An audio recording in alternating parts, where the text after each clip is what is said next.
Hello दोस्तों मैं आप सभी का अपने YouTube channel law with twins में स्वागत करता हूं। और आज की इस वीडियो में हम इमरजेंसी के प्रोविजंस को आगे बढ़ाएंगे और डिस्कस करेंगे स्टेट इमरजेंसी और साथ में फाइनेंशियल इमरजेंसी।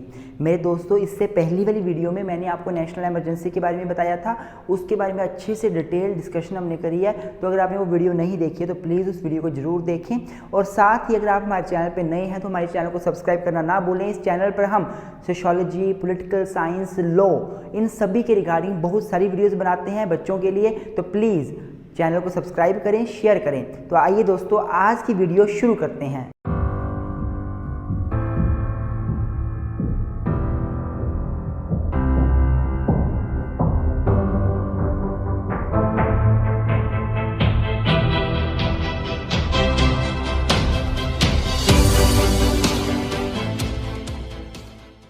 तो मेरे दोस्तों, सबसे पहले टॉपिक को इंट्रोड्यूस करूंगा। तो अगर मैं स्टेट इमरजेंसी की बात करूं तो बेसिकली हमारे पास जो कॉन्स्टिट्यूशन ऑफ इंडिया है उसमें जो पार्ट 18th है, 18th पार्ट जो है वो आर्टिकल 352 से लेकर 360 तक कवर करता है। तो इन जो 18th पार्ट है वो बेसिकली इमरजेंसी प्रोविज़न से डील करता है। 3 प्रकार की इमरजेंसी होती है हमारे पास, एक नेशनल इमरजेंसी, एक स्टेट इमरजेंसी और एक फाइनेंशियल इमरजेंसी। जो नेशनल इमरजेंसी है वो आर्टिकल 352 में दी गई है, जो फाइनेंशियल इमरजेंसी है वो आर्टिकल 360 में दी गई है, और जो आर्टिकल 356 है हमारा वो बात करता है बेसिकली स्टेट इमरजेंसी के बारे में, जिसको कि आप प्रेसिडेंट रूल भी बोलते हो, जिसको कि आप प्रेसिडेंट रूल भी बोलते हो। अगर मेरे दोस्तों मैं बात करूं कि कितनी बार ये प्रेसिडेंट रूल लगाया गया है इस इंडिया में, तो प्रेसिडेंट रूल तो बहुत बार लगाया गया है, अबाउट मोर देन 150 बार हम बोल सकते हैं। जो नेशनल इमरजेंसी थी वो केवल 3 बार लगाई गई थी। 2 बार लगाई गई थी एक्सटर्नल एग्रेशन के ग्राउंड्स पर, और 1 बार इंटरनल डिस्टर्बेंस, अर्थात 2 बार लगाई गई थी एक्सटर्नल इमरजेंसी। हमारे ऊपर चाइना ने अटैक किया, पाकिस्तान ने अटैक किया, तो हमने इमरजेंसी लगाई। और 1 बार इमरजेंसी लगाई गई थी इंटरनल डिस्टर्बेंस के ग्राउंड पर, नेशनल इमरजेंसी की बात कर रहा हूँ, श्रीमती इंदिरा गांधी ने। और अगर मैं स्टेट इमरजेंसी की बात करूँ तो ये तो कभी भी लगाई जाती है और बहुत बार लगाई गई है इसकी। तो मतलब आप मान लो कि 150 प्लस 200 अबाउट ये इमरजेंसी लगाई गई है। और तीसरी होती है फाइनेंशियल इमरजेंसी, जो कि अभी तक इंडिया में 1 भी बार नहीं लगाई गई है। तो मेरे दोस्तों, सबसे पहले हमें आर्टिकल 355 पढ़ना बहुत ज़रूरी है। जो आर्टिकल 355 है, ये सारी बातें आप इंट्रोडक्शन में लिखोगे। In the article 355 of the Indian constitution, ये क्या बोलता है? The duty of union to protect the states. Duty है यूनियन की, सेंट्रल गवर्नमेंट की, कि वो प्रोटेक्ट करे किसको? स्टेट्स को। स्टेट्स मतलब हिमाचल प्रदेश, हरियाणा, जम्मू, जितने भी स्टेट्स हैं, उत्तर प्रदेश, बिहार, यूपी, उन सभी को प्रोटेक्ट करे। किससे प्रोटेक्ट करे? From internal disturbance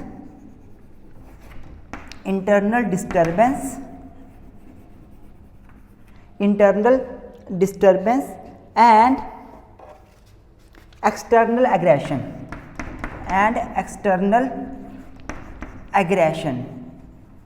It is a duty of center, it is duty of union as per article 355 to protect the states from external aggression and internal disturbance, and also to ensure that the machinery of a state or working of a state is as per the constitutional law, as per the constitution. क्या बोला मैंने आपको?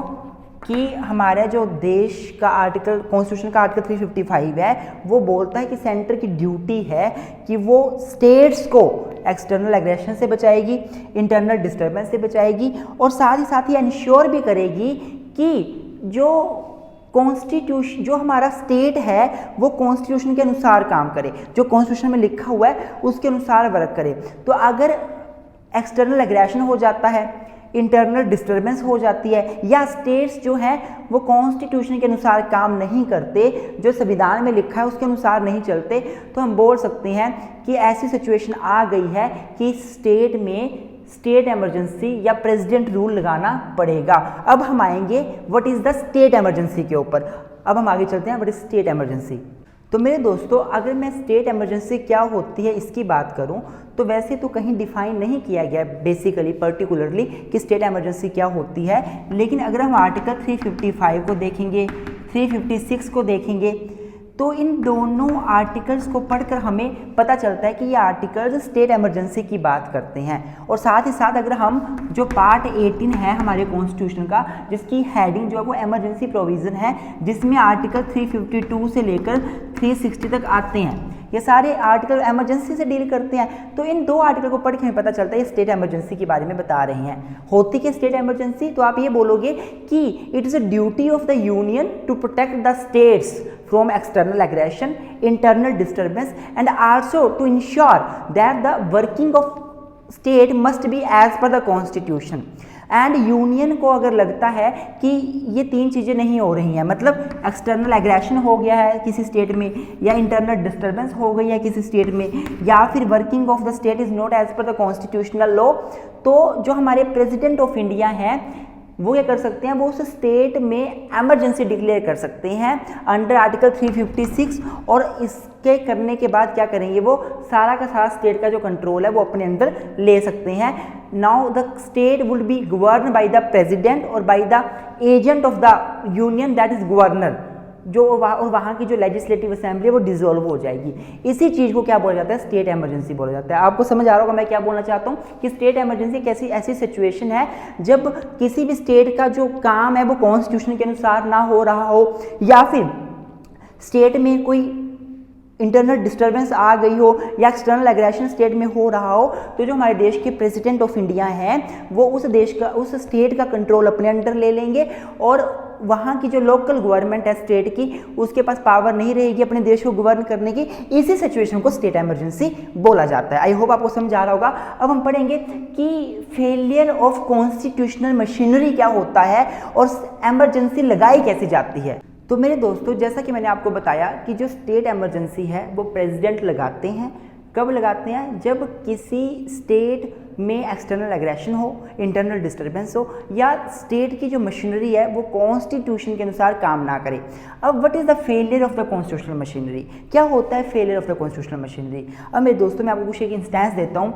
देखिए, जब एक state government constitution के अनुसार काम ना करे तो वहाँ पे फाइनेंशियल, वहाँ पे स्टेट इमरजेंसी या प्रेसिडेंट रूल लगा दिया जाता है। अब मान लो एक हमारे पास आर्टिकल है, आर्टिकल 365। ये आर्टिकल क्या बोलता है, ये आर्टिकल ये बोलता है कि अगर यूनियन ने, मतलब सेंटर ने स्टेट को कुछ डायरेक्शन दी और स्टेट वो डायरेक्शन फॉलो नहीं कर रहा है, सेंटर बोल रहा है कि आपने ये काम करना है और स्टेट वो काम नहीं कर रहा है, तो इसका मतलब ये माना जाएगा कि state is not acting according to the constitution. तो ये जब ऐसा कुछ हुआ कि सेंटर ने स्टेट को बोला आप ये काम कीजिए, स्टेट नहीं कर रही है, तो बोलने मतलब अब स्टेट कॉन्स्टिट्यूशन के अनुसार काम नहीं कर रही, और वहाँ पे फिर हम क्या कर सकते हैं, सेंटर डायरेक्ट उस स्टेट का कंट्रोल अपने आप पास लेकर एमरजेंसी लगा सकता है, प्रेसिडेंट एमरजेंसी डिक्लेयर कर सकते हैं। वैसे ही मान लो एक हमारे कॉन्स्टिट्यूशन में कुछ भी लिखा हुआ है, चाहे वो कोई इलेक्शंस के रिगार्डिंग प्रोविजंस हैं, या वो सेकुलरिज्म के रिगार्डिंग प्रोविजंस है, कुछ भी लिखा हुआ है और वो प्रोविजंस हमारे कॉन्स्टिट्यूशन के किसी भी स्टेट में फॉलो नहीं किए जा रहे। हम सेकुलर कंट्री हैं, पर कोई स्टेट जो है वो धर्म निरपेक्ष ना रहकर वो किसी एक धर्म को आगे बढ़ाने की कोशिश कर रहा है।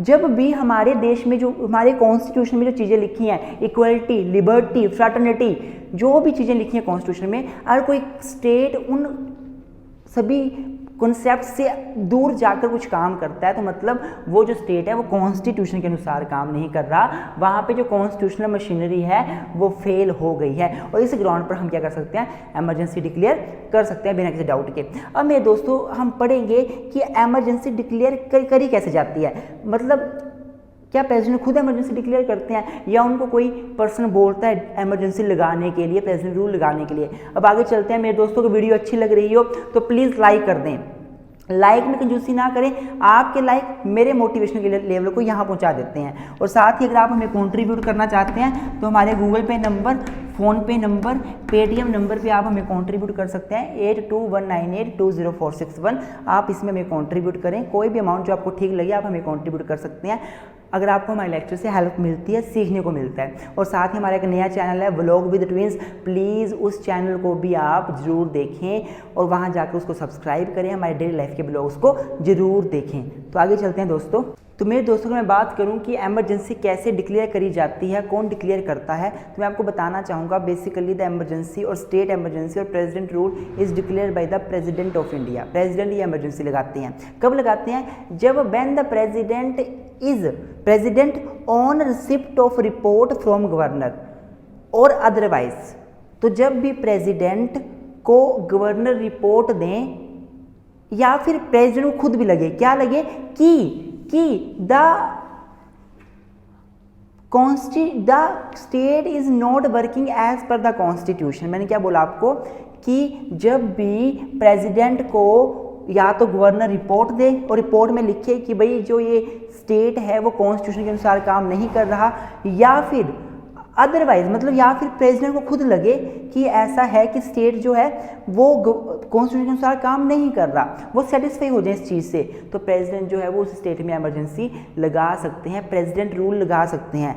आई होप आपको समझ आ गया। तो प्रेसिडेंट कैसे एमरजेंसी लगाएंगे? जस्ट या तो गवर्नर प्रेसिडेंट को बोलेगा कि भाई इस स्टेट में एज पर कॉन्स्टिट्यूशन काम नहीं हो रहा है, या फिर प्रेसिडेंट को खुद लगेगा कि किसी पर्टिकुलर स्टेट में एज पर कॉन्स्टिट्यूशन काम नहीं हो रहा है, तो वो स्टेट एमरजेंसी लगा सकते हैं। अब हम समझेंगे कि इसका इफेक्ट क्या होगा। अगर स्टेट एमरजेंसी लगा दी तो इसका इफेक्ट क्या पड़ेगा। तो इससे होगा क्या, प्रेसिडेंट जैसे एमरजेंसी डिक्लेयर करेंगे, जितनी भी एग्जीक्यूटिव पावर होगी, स्टेट का जो वर्किंग हो रहा है वो सारा प्रेसिडेंट अपने पास बुला लेंगे और प्रेसिडेंट ये काम खुद उस स्टेट को गवर्न करेंगे, या फिर जो सेंटर का एक एजेंट है गवर्नर, उसके थ्रू उस स्टेट को गवर्न करवाएंगे। दूसरा, जो लेजिस्लेटिव पावर है स्टेट की, तो प्रेसिडेंट क्या करेंगे, लॉ बनाने की पावर को डिक्लेयर कर देंगे कि वो पार्लियामेंट के पास आ गई है। अब पार्लियामेंट स्टेट लिस्ट में उस स्टेट के लिए लॉ बना सकती है, अब स्टेट लेजिस्लेचर लॉ नहीं बना सकता।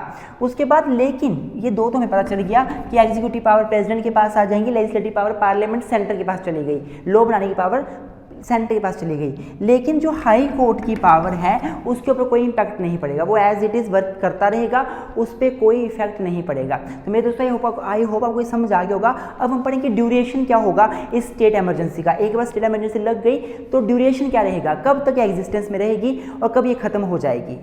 अब मेरे दोस्तों, अगर मैं स्टेट एमरजेंसी की ड्यूरेशन की बात करूं तो जैसे ही एमरजेंसी डिक्लेयर होगी, प्रेसिडेंट डिक्लेयर करेंगे स्टेट एमरजेंसी, तो सबसे पहले जैसे डिक्लेयर करी, अभी तक पार्लियामेंट ने अप्रूव नहीं किया उस एमरजेंसी को, तो without approval of parliament, without approval of Lok Sabha and Rajya Sabha, वो एमरजेंसी 2 मंथ तक एग्जिस्टेंस में रहेगी। जैसे आज एमरजेंसी लगाई तो बेशक पार्लियामेंट अप्रूव ना करे, 2 मंथ तक तो एग्जिस्टेंस में रहेगी वो एमरजेंसी, लेकिन जैसे 2 मंथ खत्म हुए तो एमरजेंसी खत्म हो जाएगी। अब अगर आप चाहते हो कि वो 2 मंथ के बाद आगे भी उसको बढ़ाना है तो उस एमरजेंसी को पार्लियामेंट से अप्रूव करवाना पड़ेगा। तो जब पार्लियामेंट के पास चली गई वो एमरजेंसी अप्रूव होने के लिए, तो और पार्लियामेंट ने अप्रूव कर दिया, पार्लियामेंट मतलब लोकसभा राज्यसभा ने अप्रूव कर दिया, प्रेसिडेंट ने तो डिक्लेयर करी है। पार्लियामेंट के तीन अंग होते हैं, 3 ऑर्गन होते हैं पार्लियामेंट के ना, लोकसभा राज्यसभा प्रेसिडेंट। प्रेसिडेंट ने तो डिक्लेयर करी है, मतलब वो तो चाहते एमरजेंसी लगे। अब लोकसभा राज्यसभा बची, तो जब लोकसभा राज्यसभा के पास चली गई तो और उन्होंने अप्रूव कर दी, तो 6 मंथ तक वो एमरजेंसी एग्जिस्टेंस में रहेगी, 6 मंथ तक। हाउएवर पहले ये टाइम पीरियड 1 साल था, 44th अमेंडमेंट से पहले ये टाइम पीरियड 1 साल था, बाद में इसको कम करके 6 मंथ कर दिया गया। तो जब अप्रूवल मिलेगी तो 6 मंथ तक वो एमरजेंसी एग्जिस्टेंस में रहेगी। और आप कितने टाइम तक इसको बढ़ा सकते हो आगे। अब हर 6 मंथ के बाद, 6 मंथ तक की वो एग्जिस्टेंस में रहेगी ना अप्रूवल के बाद, तो हर 6 मंथ जब खत्म होने लगेंगे उससे पहले दोबारा से अप्रूवल लेनी पड़ेगी, और हर बार आपको 6 मंथ की अप्रूवल मिलेगी। और मैक्सिमम स्टेट एमरजेंसी कितने साल की लगाई जा सकती है, 3 साल तक, मैक्सिमम 3 साल तक। नेशनल एमरजेंसी इन्फिनिटी तक लगाई जा सकती थी, हर 6 महीने के बाद अप्रूवल लेते रहो। स्टेट एमरजेंसी मैक्सिमम किसी स्टेट में 3 साल तक लगाई जा सकती है, उसके बाद तो नहीं लगाई जा सकती, उसके बाद तो स्टेट को खुद वर्क करना ही पड़ेगा और सेंटर उसको गवर्न नहीं करेगा। आई होप आपको समझ आया होगा। जैसे इमरजेंसी लगी, बिना अभी अप्रूवल नहीं मिली है पार्लियामेंट की, 2 मंथ ड्यूरेशन होगा। लेकिन जब अप्रूवल मिलेगी पार्लियामेंट की, अप्रूवल मतलब लोकसभा राज्यसभा ने अप्रूवल दे दी, तो वो होगा हमारा फिर 6 मंथ की हमें टाइम पीरियड मिलेगा। और हर 6 मंथ से पहले हमें दोबारा से अप्रूवल लेनी पड़ेगी। हर 6 मंथ की अप्रूवल आपको मिल जाएगी। और ये जो अप्रूवल ली जाएगी वो सिंपल मेजोरिटी से ली जाएगी। सिंपल मेजोरिटी, यहाँ पे स्पेशल मेजोरिटी का कोई रोला नहीं है, सिंपल मेजोरिटी है। नेशनल इमरजेंसी के लिए स्पेशल मेजोरिटी चाहिए थी, इस स्टेट इमरजेंसी के लिए सिंपल मेजॉरिटी चाहिए।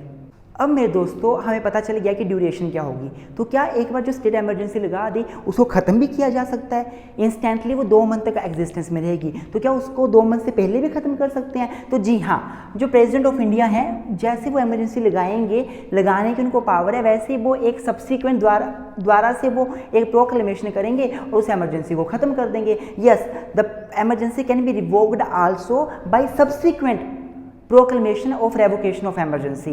तो एक तो हो गया कि जैसे इमरजेंसी लगाई वैसे प्रेसिडेंट ने उसको रिवोक भी कर दिया, अगर प्रेसिडेंट को लगता है कि सब कुछ ठीक हो गया है और इमरजेंसी की ज़रूरत नहीं है, प्रेसिडेंट रूल की ज़रूरत नहीं है। दूसरा रेवोकेशन कब होगी इमरजेंसी की?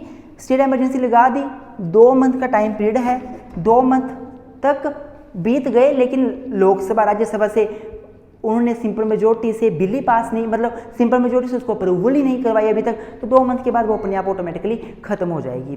तीसरी कैसे रेवोकेशन हो सकती है? अप्रूवल दे दी पार्लियामेंट ने, मान लो 2 महीने के अंदर अंदर, अब 6 मंथ का टाइम बढ़ गया, 6 मंथ तक आते गए, 6 मंथ खत्म होने वाला है, अप्रूवल नहीं ली राज्यसभा लोकसभा से, 6 मंथ के बाद ऑटोमेटिकली खत्म हो जाएगी। आई होप आपको समझ आ रहा होगा रेवोकेशन कैसे होगी। अब हम पढ़ेंगे कि क्या हम इस स्टेट इमरजेंसी का जुडिशियल रिव्यू भी कर सकते हैं। तो मेरे दोस्तों अगर मैं स्टेट इमरजेंसी की बात करूं जो कि प्रेसिडेंट डिक्लेयर करते हैं, तो ये जो स्टेट इमरजेंसी है उसका रिव्यू भी किया जा सकता है। रिव्यू भी, judicial review is allowed of the state emergency.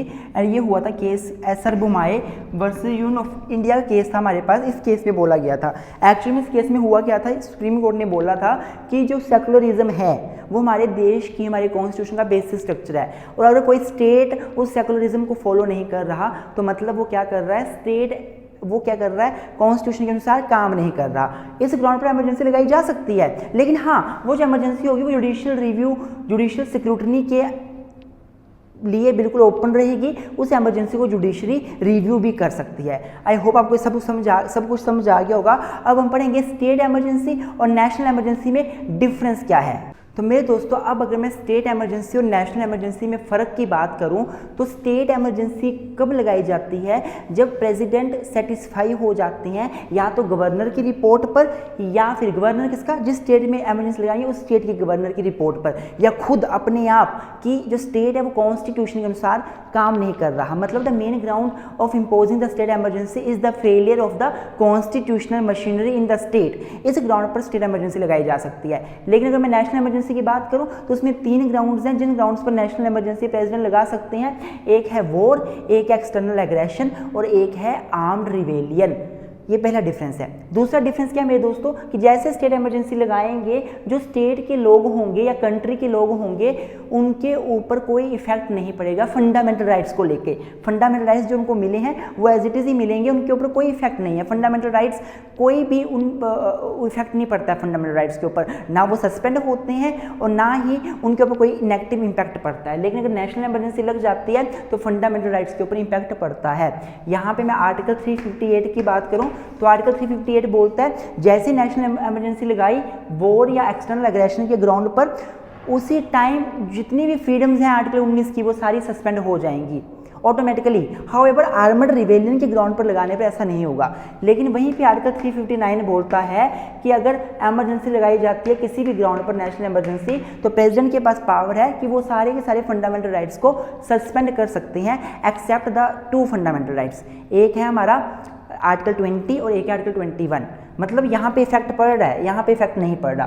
तीसरा क्या डिफरेंस है कि स्टेट इमरजेंसी लगाई तो जैसे ही इमरजेंसी लगेगी उसके बाद कितना टाइम पीरियड तक वो एग्जिस्टेंस में रहेगी इमरजेंसी, 2 महीने तक, 2 मंथ का ड्यूरेशन होता है स्टेट इमरजेंसी का लगाने के बाद। लेकिन नेशनल इमरजेंसी का ड्यूरेशन जो है जैसे लगाते हैं उसके बाद 1 मंथ तक बिना पार्लियामेंट के अप्रूवल के, 1 मंथ तक, यहाँ बिना पार्लियामेंट के अप्रूवल के 2 मंथ। जब पार्लियामेंट ने अप्रूव कर दिया तो अगला डिफरेंस ये बनेगा कि इसमें 6 मंथ तक नेशनल स्टेट इमरजेंसी एग्जिस्टेंस में रह सकती है और आप हर 6 मंथ के बाद बढ़ा सकते हो, पर मैक्सिमम 3 साल स्टेट इमरजेंसी में मैक्सिमम 3 साल तक ही आप बढ़ा सकते हो उसको, उसके बाद आप नहीं बढ़ा सकते। हर 6 मंथ के बाद बढ़ाते रहो, स्टेट इमरजेंसी को अप्रूवल लेते रहो पार्लियामेंट की। बस 3 साल मैक्सिमम टाइम है स्टेट इमरजेंसी का किसी भी एक स्टेट में।